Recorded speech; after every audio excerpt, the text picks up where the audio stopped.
마가복음 9장. 예수께서 이렇게 쐐기를 박으셨다. 이것은 믿을 수 없는 훗날의 이야기가 아니다. 여기 서 있는 너희 가운데 그렇게 되는 것을 볼 사람들도 있다. 그들은 하나님 나라가 위엄 있게 임하는 것을 볼 것이다. 엿새 후에 그들 가운데 세 사람이 정말 그것을 보았다. 예수께서 베드로와 야고보와 요한을 데리고 높은 산에 올라가셨다. 그리고 그들 눈앞에서 그분의 모습이 완전히 변했다. 그분의 옷은 아무리 뾰족해도 더 하얘질 수 없을 만큼 반짝반짝 빛났다. 엘리야와 모세가 함께 나타나서 예수와 깊은 대화를 나누고 있었다. 베드로가 끼어들었다. 라피님, 지금은 중대한 순간입니다. 기념비 셋을 세우는 것이 어떻겠습니까? 하나는 주님을 위해, 하나는 모세를 위해, 하나는 엘리야를 위해서 말입니다. 일행과 마찬가지로 눈앞의 광경에 놀란 베드로가 무심코 내뱉은 말이었다.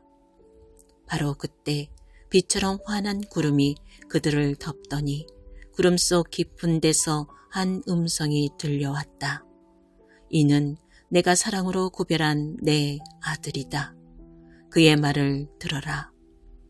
잠시 후에 제자들이 눈을 비비며 주변을 둘러보니 오직 예수밖에 보이지 않았다. 산을 내려오면서 예수께서 그들에게 비밀을 지킬 것을 엄히 명하셨다. 너희가 본 것을 아무에게도 말하지 마라. 그러나 인자가 죽은 자들 가운데서 살아난 뒤에는 말해도 좋다. 그들은 죽은 자들 가운데서 살아난다는 것이 도대체 무슨 말인지 몰라 고개를 갸우뚱거렸다. 중간에 제자들이 물었다. 종교학자들은 왜 엘리야가 먼저 와야 한다고 말합니까? 예수께서 대답하셨다. 과연 엘리야가 먼저 와서 인자가 올 때를 위해 모든 것을 준비한다. 사람들이 이 엘리야를 업신여겼고 사람들이 인자도 똑같이 업신여길 것이다.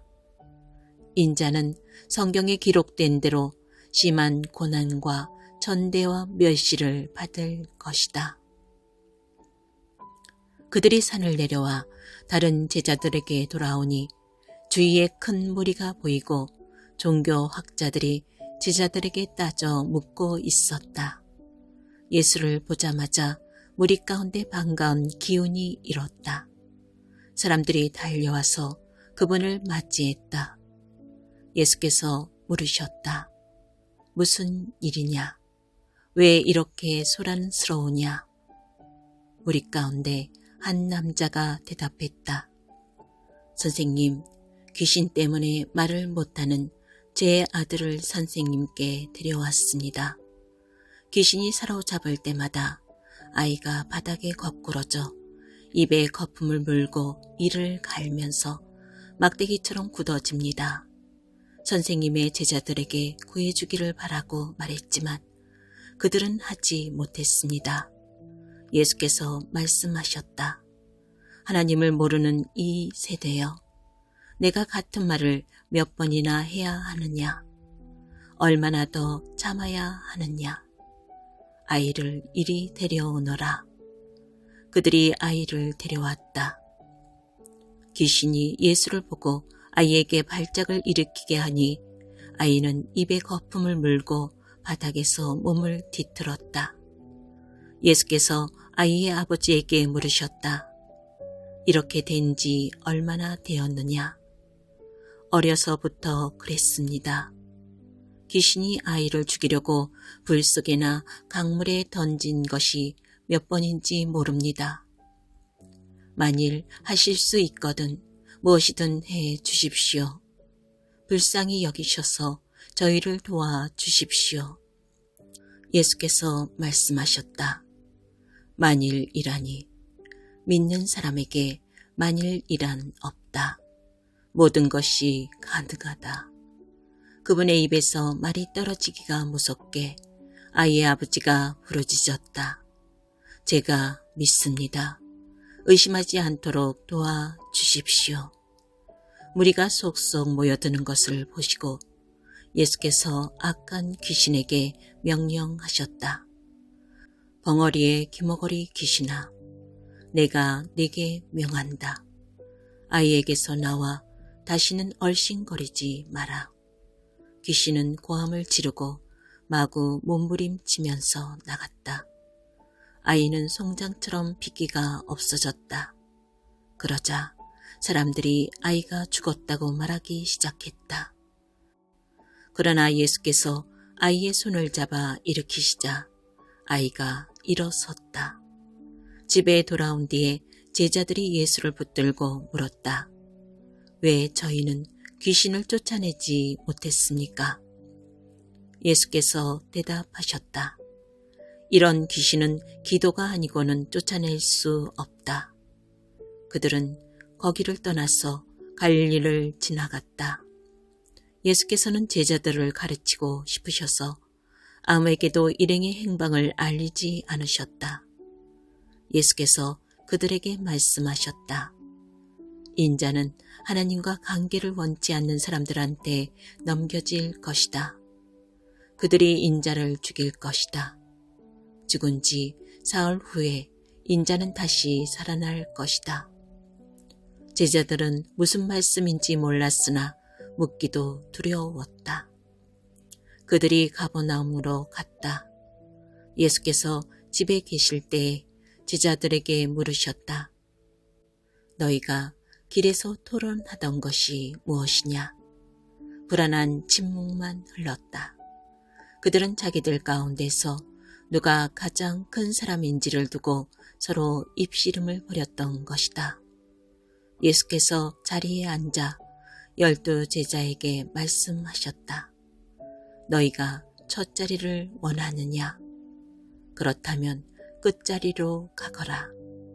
모든 사람의 종이 되어라. 예수께서 방 한가운데 어린아이 하나를 세우시고 아이를 품에 안으며 말씀하셨다. 누구든지 이 어린 아이들 가운데 하나를 나처럼 품으면 곧 나를 품는 것이고 또 나를 훨씬 넘어서서 나를 보내신 하나님을 품는 것이다. 요한이 입을 열었다. 선생님, 어떤 사람이 주님 이름으로 귀신을 쫓아내는 것을 보고 우리가 막았습니다. 그가 우리에게 속한 사람이 아니어서 그렇게 했습니다. 예수께서 기뻐하지 않으셨다. 그를 막지 마라. 내 이름으로 선하고 능력 있는 일을 하고서 바로 나를 깎아내릴 사람은 없다. 그가 적이 아니라면 곧 우리 편이다. 누구든지 내 이름으로 너희에게 물 한 잔만 주어도 그는 우리 편이다. 하나님이 반드시 알아주실 것이다.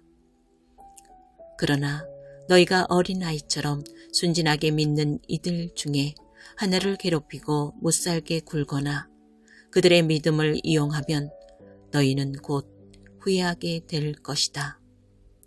차라리 너희 목에 맷돌을 달고 호수 한복판에 뛰어드는 편이 낫다. 내 손이나 발이 하나님께 방해가 되거든 찍어내버려라. 손이나 발이 없더라도 살아있는 것이 두 손과 두 발을 보란듯이 가지고서 영원히 불타는 용광로 속에 있는 것보다 낫다.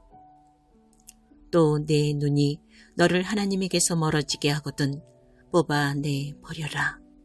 한 눈으로 살아있는 것이 지옥불 속에서 2.0 시력을 발휘하는 것보다 낫다.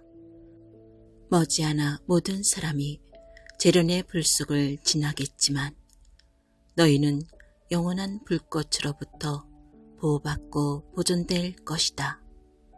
너희는 스스로 보존하는 자가 되어라.